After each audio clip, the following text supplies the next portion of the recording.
벌써 우리 대한민국에서 월드컵이 있었던 때가 저는 엊그저께 같습니다. 여러분들은 어떻게 생각하십니까? 월드컵 대한민국 했을 때의 그때가 몇 년 전이나 된 것 같아요. 저만 그럴까요? 저는 한 3, 4년 지났나 이런 생각을 하는데 몇 년 지났어요? 12년이나 지나갔대요. 12년이나 지나갔대요. 저만 그렇습니까? 여러분도 그렇습니까? 여러분도 그렇습니까? 엊그저께 한 것 같죠? 예. 그런데 세상에 12년이나 지나갔다네요. 예. 그런데 이 남미 브라질에서 지금 월드컵 경기가 이제 막 시작이 됐습니다. 그래 과연 이 월드컵을 어느 나라에서 가지고 갈 것인가. 그런데 아주 엄청난 이 월드컵 전쟁에서 사건이 벌어졌다네요. 전번 우승국 스페인, 이 스페인이 함께 결승전에 같이 붙었었던 네덜란드하고 용케 같이 붙었는데 같은 조가 돼서 모든 사람들이 다 이 우승국이 이길 것이다 라고 생각을 했는데 저도 사정없이 져버렸다네요. 1대0, 2대0으로 졌으면 모르는데 그것도 5대1로 져버렸다네.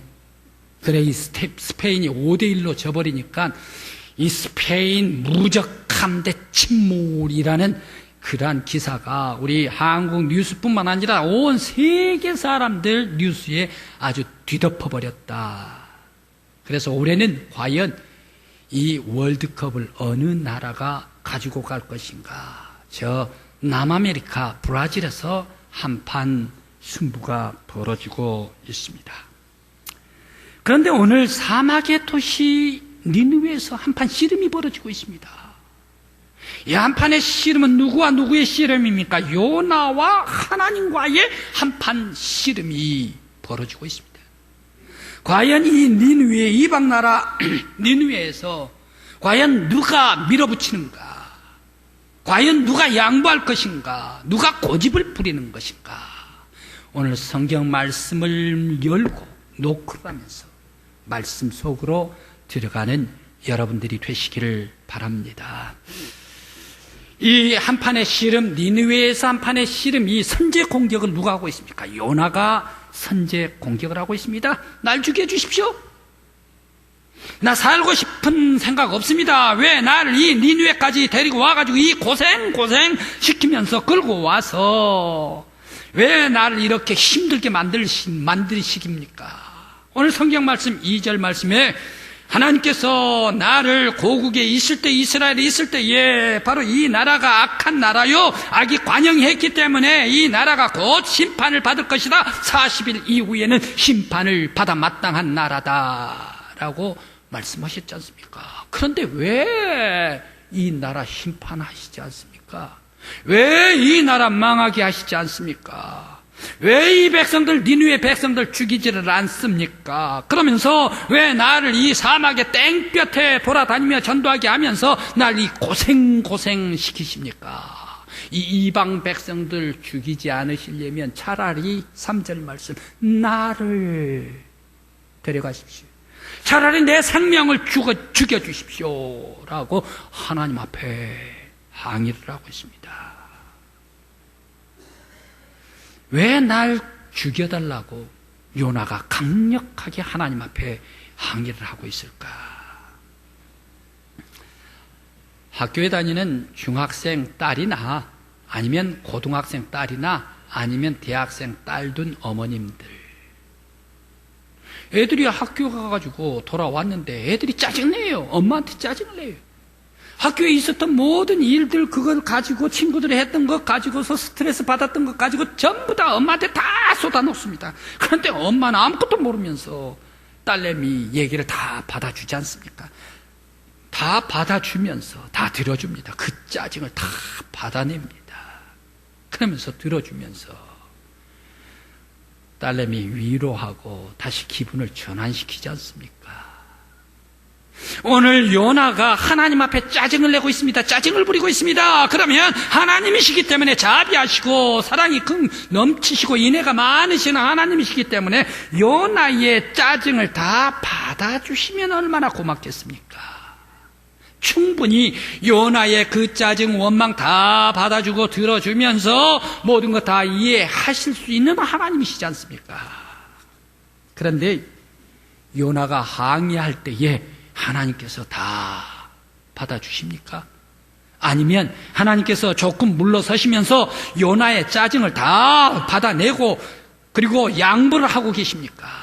오늘 성경 말씀은 그렇지 않다는 얘기. 하나님께서도 조금도 양보를 하지를 않습니다. 물러나지를 않습니다. 그리고 요나를 달리지도 않습니다. 하나님께서도 요나 짜증내는데 원망하는데 맞불 작전을 대고 있습니다. 오늘 4절 말씀입니다. 네가 왜 나한테 성질을 내냐? 4절 말씀에 이렇게 됩니다. 여호와께서 이르시되 내가 성내는 것이 옳으냐? 왜 네가 나한테 성내? 왜 요나 너가 하나님한테 나한테까지 성과를 부리느냐 말이야. 주님께서는 하나님께서는 받으시질 않습니다. 그러면서 왜 이 요나 너가 나에게 짜증을 내느냐 맞불을 놓으십니다. 네가 저 다시스로 가지 못한 것이 아쉽냐? 너가 이 니느웨로 와가지고 전도 발이 부르도록 전도를 하니까 그게 짜증이 나냐? 아니면 네가 저 환락의 도시 그곳에 가서 마음껏 즐기려고 하는데 그곳에 가지를 못하게 막아서서 너가 짜증이 나느냐? 아니면 이 이방 사람들을 다 죽이지를 않고 심판하지를 않아서 너가 짜증이 나느냐? 아니면 이곳에서 전파를 해가지고 너가 힘들어 강제로 끌고 와서 전파를 하게 하니까 네가 짜증이 나느냐? 왜 나에게 짜증을 내냐?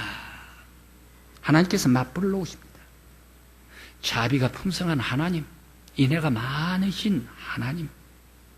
이 하나님께서 유독 왜 요나에게만 맞불을 놓으실까? 받아주시지를 않으셨을까? 특별히 요나에게만 태풍이 대작하게 하십니다. 그러면서 바다에 빠뜨려 버립니다. 그러면서 고기 냄새 나는 고기 창자 뱃속에 집어넣어 버리고 말지 않습니까? 그러면서 다시스에 못 가게 막아버리지 않습니까? 즐기지 못하게 막아버리지 않습니까? 끌고 와가지고 강제로 끌고 와가지고 니느웨로 발이 부르도록 전도하게 하지 않습니까? 왜 이렇게 바로 하나님께서 유독 요나에게만 그에게 들어주시질 않냐고 강제적으로 그를 끌고 와서 전도를 하게 했을까? 왜 하나님께서 맞불을 놓으셔서 바로 이 니느웨에서 요나와 한판 붙고 계실까? 요나의 마음과 하나님의 마음이 달랐는가? 요나의 마음은 어떤 마음이었을까? 요나의 마음은 어떤 마음이었기에 짜증을 냈을까? 하나님의 마음은 어떤 마음이셨기에 그 요나를 받아주질 않으셨을까? 요나가 짜증내는 이유가 바로 이것입니다. 그가 짜증내는 것은 하나님께서 고국에 있을 때에 이 이방 사람들 다 심판하신다 말씀하시지 않았습니까? 이방 사람들 아닙니까? 저들은 니느웨 사람들은 이방 사람 그것도 악이 관영했다 하는 사람들 악한 사람 아닙니까? 이 악한 사람들을 살려내서 무엇 하시겠습니까? 억하면 다 죽여버려야지요. 이방 사람이면 다 심판해버려야지요. 오히려 의인들 아브라함의 후손 이삭 야곱 요셉의 후손 언약의 백성들이 살아야 되지 않습니까? 그런데 이 언약의 백성들 살아갈 때에 이 이방 사람들이 원수로 때로는 18만 5천 명 사내립이 군대를 끌고 와가지고 이스라엘 백성들을 억압을 하고 납사계와 같은 사람들이 하나님을 욕을 하는 사람들이 있지 않습니까? 그러면서 또 야곱이 그 이라크 쪽으로 이렇게 가가지고 사는데 그 삼촌 라반이 그곳에 고향을 두고 살았는데 라반이 얼마나 노예를 부르듯이 부렸습니까? 조카임에도 불구하고 7년 또 7년 20년 동안 노예로 부려버린 사람이 이 니느웨 사람 아닙니까? 이방 사람이면 살려둘 필요가 없습니다. 하나님 왜 이 악인들을 심판하시더라? 왜 이 니느웨 성을 무너뜨리지 않습니까? 하나님께서 나를 보내실 때 40일 후에 심판하셨다 말씀하셨으면 그대로 행하셔야죠. 나는 의인, 나는 언약의 나는 하나님의 말씀의 백성입니다. 우리들을 살려주셔야죠. 그런데 이방 사람들을 살려놓으면 나는 이방 사람들, 그 사람들과 만나기도 싫습니다. 대화하기도 싫습니다. 함께 생활하기도 싫습니다. 이방 사람 죽이지를 않으려면 차라리 나를 죽여주십시오. 8절 말씀에 또 나를 죽여주십시오 라고 요나가 하나님 앞에 또 항의를 하고 있지 않습니까? 하나님의 마음은 어떤 마음일까? 하나님의 마음은 정반대였습니다. 이방인이 심판을 받아 지옥에 던져지는 것만이 능사가 아니다. 비록 이방 사람이지만, 비록 하나님을 모르는 사람이지만, 그들에게도 돌이킬 수 있는 기회를 줘야 할 거 아니요. 그들에게도 회개의 기회를 줘야 될 거 아니야. 하나님을 모르기 때문에 그들에게 전파를 해가지고 그들이 구원받도록 돌아오도록 기회를 주어 그들이 다 구원받게 해야 될 것이 아닌가. 바로 이것이 하나님의 뜨거운 사랑의 마음이었습니다. 이 하나님의 뜨거운 사랑, 요나의 짜증 부리는 마음이 오늘 요나의 이 박넝쿨 속에서 잘 나타나 있는 것 같습니다. 요나가 니느웨 성 다 바라다 보이는 동쪽 언덕 위로 올라갔습니다. 하나님께서 40일 후가 지나가면 이제 이 니느웨 성이 다 망할 것이다. 사람들이 심판을 받을 것이다 라고 말씀을 했으니까 이제 40일 다 내가 전도하고 다 지나갔으니까 이제 40일 지나갔으니까 내가 니느웨 성 무너지고 망하는 것, 사람 죽어가는 것을 내가 보아야지. 니느웨가 다 보이는 언덕 위로 올라갔습니다.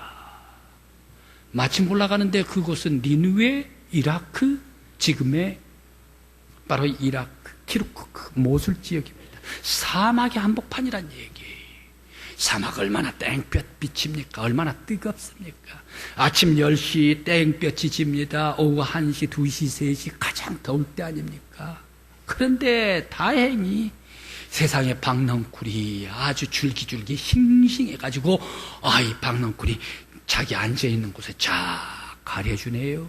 너무너무 좋았습니다. 그런데 참고로 여러분, 사막 기후가 어떻습니까? 사막 기후라는 것은 좀 그렇습니다. 우리의 한국의 서울 기후, 우리 부역 기후, 이 기후하고는 좀 많이 다릅니다. 우리 한국은 많이 올라가면 38도, 39도, 최고로 올라가면 39도일 겁니다. 여름이 제일 땡볕 더울 때 말입니다. 그런데 이 더울 때 볕에 나갈 때나 집에 있을 때나 똑같이 더워요. 왜 그렇습니까? 습기가 있기 때문에.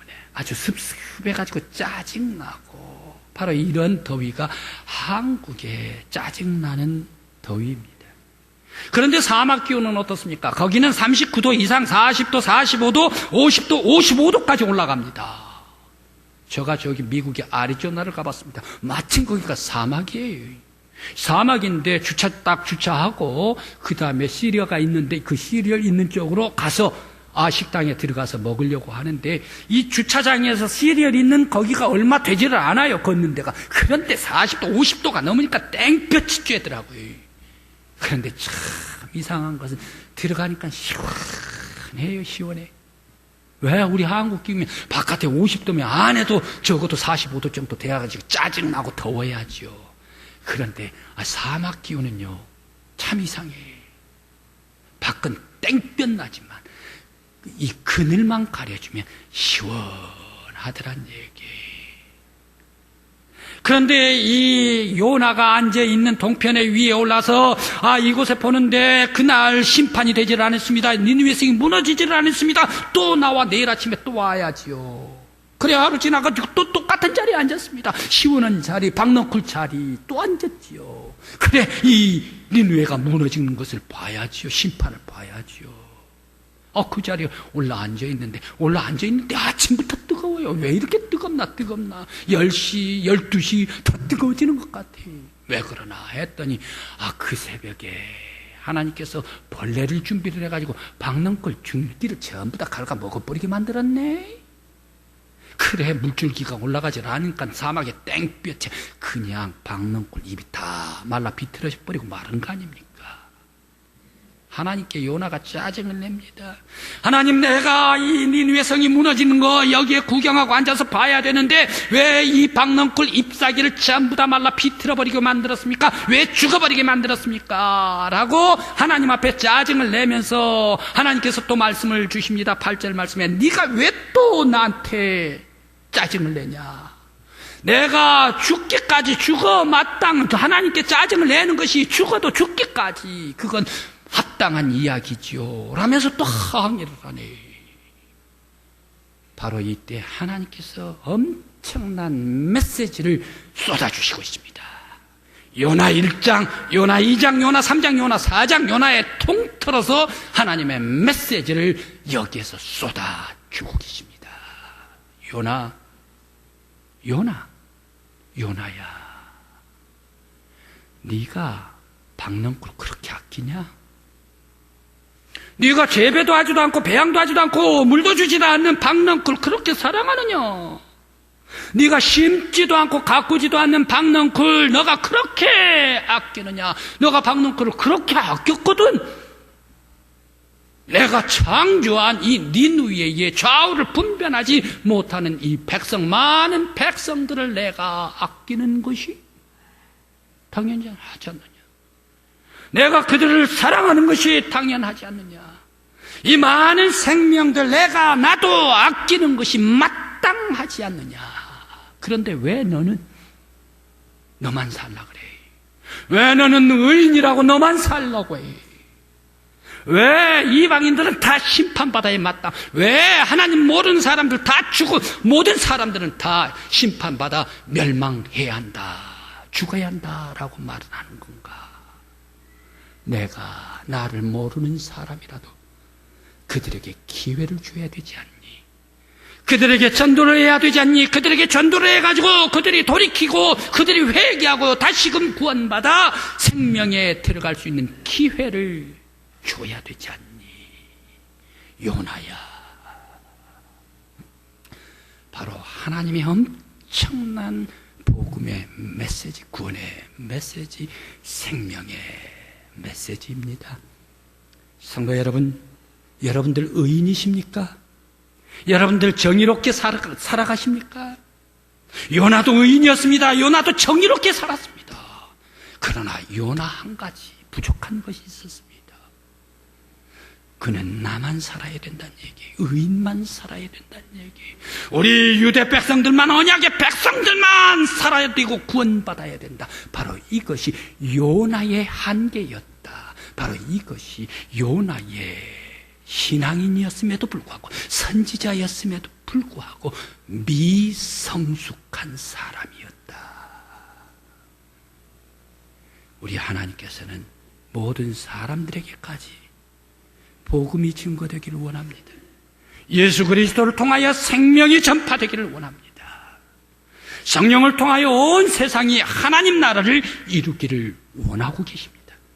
오늘 여러분, 바로 하나님의 마음, 하나님의 성품을 품어가는 성숙한 믿음의 성도, 우리 교회요, 우리 믿음의 성도들 되시기를 간절한 마음으로 기원합니다.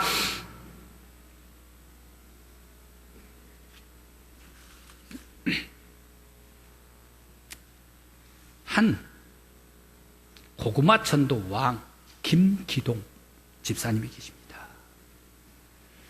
이분이 자기의 전도법을 고구마 전도법이라고 했네. 그런데 우리 한국에서 엄청나게 큰 교회에서도 너무너무 신기하니까요. 그리고 또 그 전도법이 잘 한국에 통하니까요. 각기 큰 교회에서 다 초대를 했습니다. 그래서 센세이션을 일으켰죠.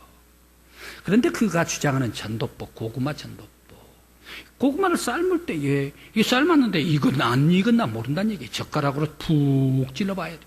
그래 푹 찔러보면 아까 쑥 들어가는 거 이게 맛있게 익은 거예요. 그럼 들어가다가 망한 것은 이거 덜 익는 거 아니에요. 덜 익은 아직 익지 않은 고구마다. 하나님을 모르는, 예수를 믿지 않는 사람들이 설익은 고구마란 얘기. 그래, 그 사람들 전도를 하는데 다 익어가지고 나올 수 있는 사람인가, 안 나오는 사람인가 찔러본다는 얘기. 그래, 첫 마디가 예수 믿습니까? 교회 다니십니까? 찔러보란 얘기. 그러면 많은 사람들이, 교회 안 다니는 사람들이 아주 적대시하면서 짜증을 내면서 쳐다봅니다. 그런데 그러한 눈빛에 반응할 필요가 없다는 얘기. 그래서 얼른 두 번째 얘기를 해야 합니다. 그래, 두 번째 젓가락을 찔러야 되는데, 그래도 예수 믿어야 됩니다 라고 이렇게 찔러보란 얘기. 그러면 그래도 예수 믿어야 됩니다 라고 이렇게 얘기를 했는데, 두 번째 얘기를 했다고 다 예수 믿는 사람이 별로 없다는 얘기. 그럼에도 불구하고 절망하지 말라. 세 번째 찔러봐야 된다는 얘기. 예수 믿으면 좋습니다 라고 얘기를 하는 얘기. 예수 믿으면 너무너무 좋습니다, 너무너무 행복하고 너무너무 기쁩니다 라고 얘기를 하란 얘기. 그렇게 하는데, 예수 안 믿으면 지옥 갑니다, 예수 안 믿으면 심판받습니다, 이러면 안 된다는 얘기. 긍정적으로 말을 돌려가지고 예수 믿으면 좋습니다 이 얘기를 하고 그 사람들 만나란 얘기. 그리고 그 사람들이 이제 며칠 후에 또 길거리에서 만날 것 아닙니까? 이미 찔러봤기 때문에 다시 그 사람 만나면 이렇게 얘기를 하란 얘기입니다. 제가 당신을 위해서 기도하고 있습니다. 제가 당신을 위해서 기도하고 있습니다 라고 얘기해요. 그러면 이 사람이, 아니, 생면 한 번도 보지도 못한 사람은 어찌 나를 위해서 기도를 하고 있어? 라고 이렇게 하면서, 나를 위해서 기도를 해줘? 나를 위해서 축복을 해줘? 그렇게 하면서, 저 사람이 믿는 예수는 누구인가? 저 사람이 다니는 교회는 어떻게 생겼나? 저 사람 마음은 어떻게 생겼는데 한 번도 보지도 않는 나와 같은 사람한테 기도를 해준다 그러지? 하면서 그 기도가 머릿속에 자꾸 다시 회절된다는 얘기. 그러다가 보면 교회 가고 싶다라는 생각이 들어서 교회에 인도받을 수가 있다. 바로 이것이 고구마 전도법이다. 그는 한국에서 고구마 전도법으로 엄청나게 센세이션을 일으켰습니다. 그래서 미국으로 갔습니다. 미국의 남침내 교회의 신학교를 졸업을 했습니다. 그래서 졸업을 하고 이제 목사가 되어서 LA 오렌지 카운티, 아주 부자 동네에서 그곳에 전도의 그러한 사무실을 개설을 하고, 또 거기에서 또 LA 카운티에다가 교회를 창립을 해서 하나님께서 복음 증거하라, 바로 이 길을 가고 있다라고 얘기를 합니다. 그는 얘기를 합니다. 전도는 내가 하는 것이지만 내가 하는 것이 아니다. 감동은 성령님께서 주신 것이요, 전도는 하나님께서 하신 것이다. 그가 말씀하십니다. 그래서 위대한 한국과 미국을 오가면서 훌륭한 전도자가 되었다. 한 사람이 바로 이 김기동 목사님도 처음에 독실한 기독교인이 아니라 독실한 불교인이었대. 자기도 전도 받아가지고 복음의 말씀이 이렇게 생명을 얻은 것이 너무너무 감사해서 자기도 전도하면서 일평생 살아갑니다 라고 수많은 사람들에게 전도를 했습니다. 바로 복음을 증거할 때에 그 복음의 말씀이 떨어지는 그 사람, 세월이 지나가고 또 많은 시간이 지나갈 때 하나님께서 내가 전도했던 사람, 어떤 사람으로 하나님께서 훌륭하게 사용해 주실는지 알 수가 없습니다. 그러므로 우리들은 늘 생활 속에서 하나님의 마음을 품고 전도할 수 있는 우리가 되어야 할 줄 믿습니다.